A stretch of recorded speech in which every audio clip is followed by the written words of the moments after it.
thinking about the mistakes that might be made during cell division by meiosis in this tutorial.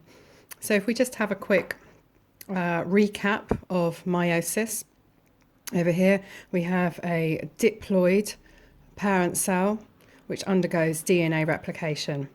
And as it undergoes DNA replication, each of the chromosomes, we've got two pairs of chromosomes in this example, becomes a pair of sister chromatids.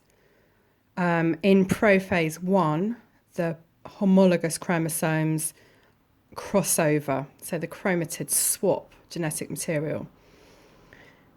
In metaphase 1, the pairs of homologous chromosomes align along the centre of the spindle, the centre or equator of the cell.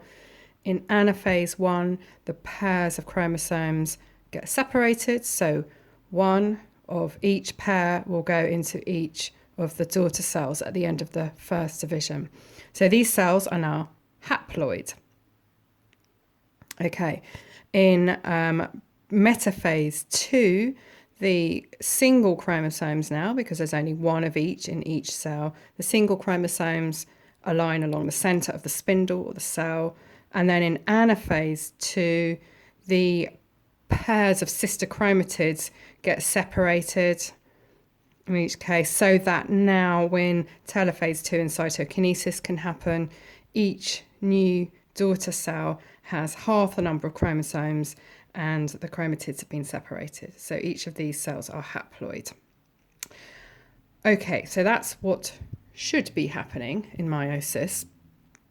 And now let's see what could go wrong.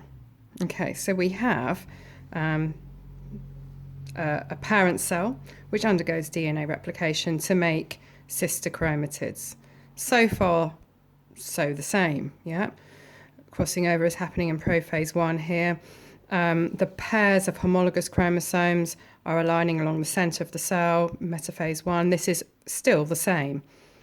Now let's have a look and see what happens in anaphase 1. In this example, this pair of chromosomes, both of them are being pulled to the left-hand side of the cell.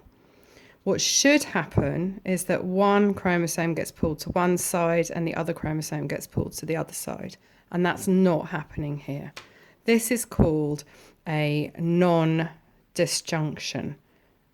So this is an uneven separation of chromosomes. So in fact, this is not being separated, this pair. These are, that one's going to that side, that one's being separated to that side, but this one isn't. A non-disjunction. So let's see what effect that has on the rest of the division. So now when we get our two daughter cells from the first division, this daughter cell actually still has this pair of chromosomes. This one has a chromosome missing. During meiosis 2, all of the chromosomes align themselves in single file. In anaphase 2, the sister chromatids get separated, and after cytokinesis, the resulting daughter cells, some of them will have an extra chromosome. So remember, these daughter cells are going to go on to differentiate into gametes, and so therefore some of the gametes will have an extra chromosome and some will have a chromosome missing. Okay, so that's one way that a mistake can be made, and a similar mistake can be made but in a different place.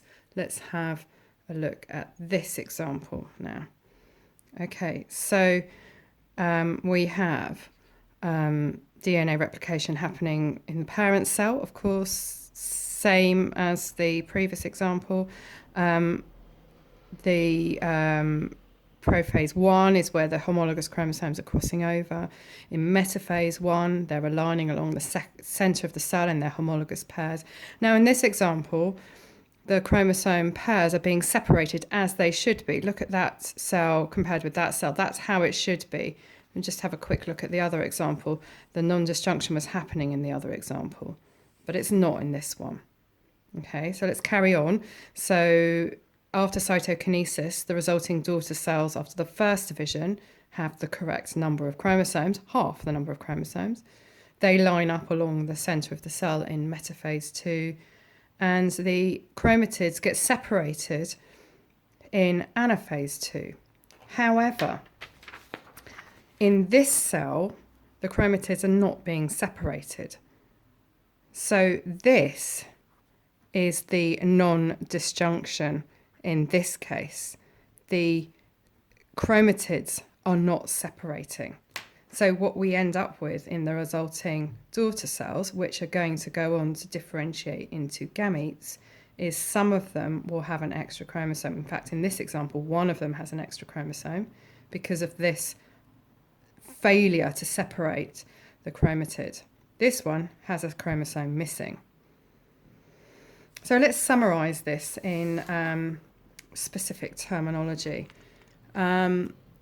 During anaphase 1, so do you remember on our previous example, that was what happened there, or anaphase 2 on our second example there, what's happening is the chromosomes, or the chromatids, are not separating evenly. They're not all separating. One of them doesn't separate, and this is called a non-disjunction. And so some gametes will have an extra chromosome. So if you ever have to answer a question about non-disjunction, it's quite often going to be a 4-marker, and it will be these things that you have to include in your answer. And now let's just think about what happens if you do have a gamete with an extra chromosome. What happens at fertilization? So here's an egg with an extra chromosome, and here's a sperm with the correct number of chromosomes, haploid. And when the sperm fertilizes the egg, the zygote will be diploid, but it will have an extra version of one of the chromosomes. So what's happened is this zygote now has a chromosomal disorder because it has an extra chromosome. And there are a number of chromosomal disorders, but perhaps one of the famous ones, the most famous ones, is Down syndrome, which is caused by an extra chromosome number 21. So if you look really carefully at this picture of an individual's chromosomes, a person with Down syndrome, you can see that they've got pairs of chromosomes all the way along. They'll either have 2 X's or an X and a Y if they're female or male. But if you look here, they've got an extra chromosome number 21, and that has come about because of a non-disjunction during cell division by meiosis. So Down syndrome is often called trisomy 21 because they have an extra chromosome number 21.